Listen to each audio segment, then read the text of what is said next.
wrong with having money. Obviously there is, because I ain't got it. Or that might be why it's wrong, and I ain't got it.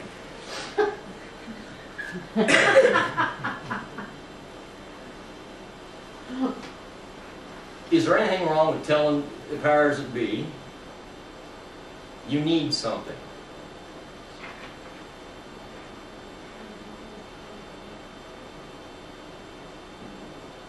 No. Because powers that be can correct you.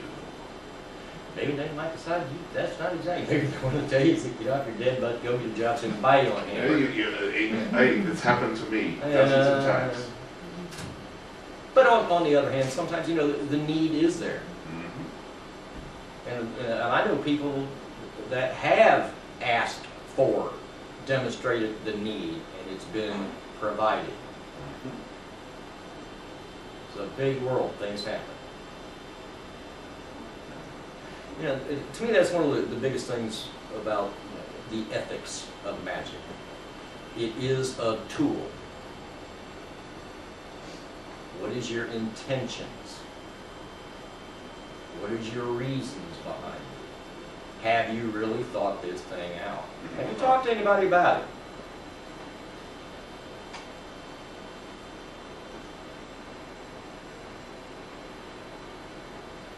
You know, I recently lost a sister to cancer. Would there have been anything wrong with me to have her healed?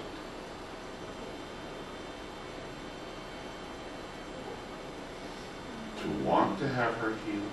Probably not. God. What does she want? What would it cost? Exactly. Do I know all of the ramifications?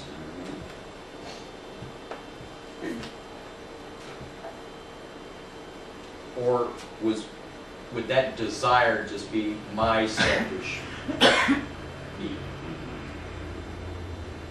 That's a question. It's a lot of questions that you have to ask yourself when you're using spell work. For me, one of the biggest questions when it comes to using magic is, do you need to?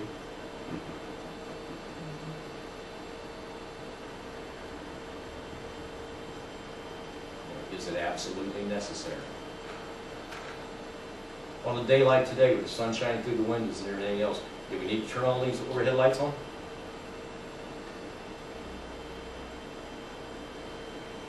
Why turn them on? Just because I can? And unfortunately, that's what I see with a lot of people using magic. Just because I can. Could you give me an example of when it was appropriate for you, that you felt it was appropriate for you to use magic?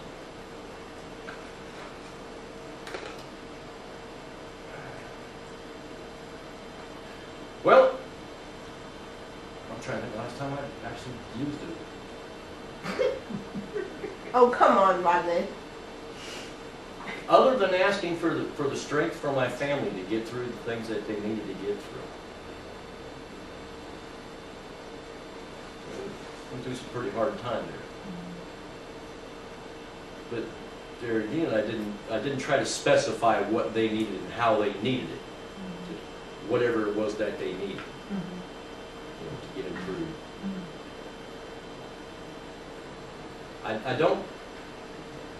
I don't try to get real specific, because then I'm limiting what I'm asking. You know, the old saying, "Be careful what you pray for." Yeah. Yes. You just might get it. It's very important. By leaving the details. Yes. I mean that, it may not come back and bite me. That brings something that reminds me of a lady that cast a love spell on a specific individual. Got turned into a stalker, they ended up killing her. I've heard similar stories. She got exactly what she prayed for. I mean, this guy was head over heels in love with her and would push heaven, earth, and anything else that got in the way. Yeah, that's an extreme example, but does it happen? Yeah.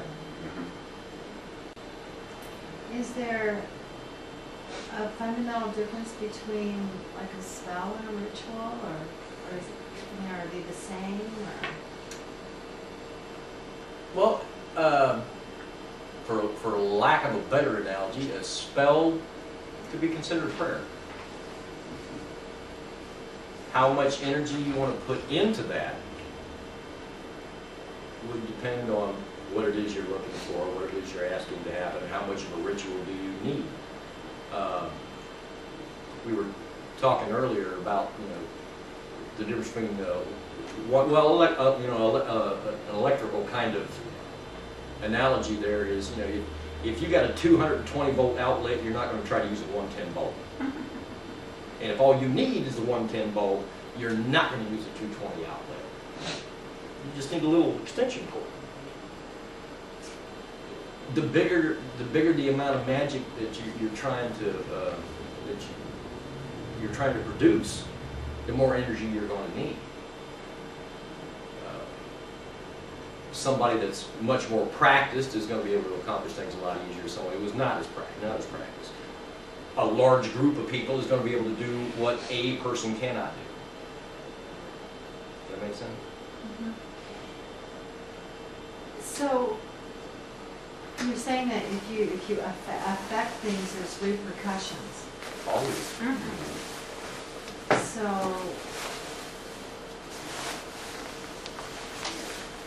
there's always a price. So there's no way to practice magic and be harmless, really, is there? Well, Utterly and completely?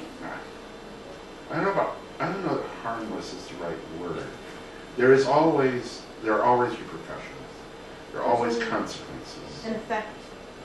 And there you Which have could to be positive or negative. Exactly. But Just then like you have to look at repercussions the and definition of consequences. harm. Mhm. You know, Yes. we can get into we go by the everyday term of harm. Physically, mentally, emotionally, spiritually, financially, something that directly affects that person's life.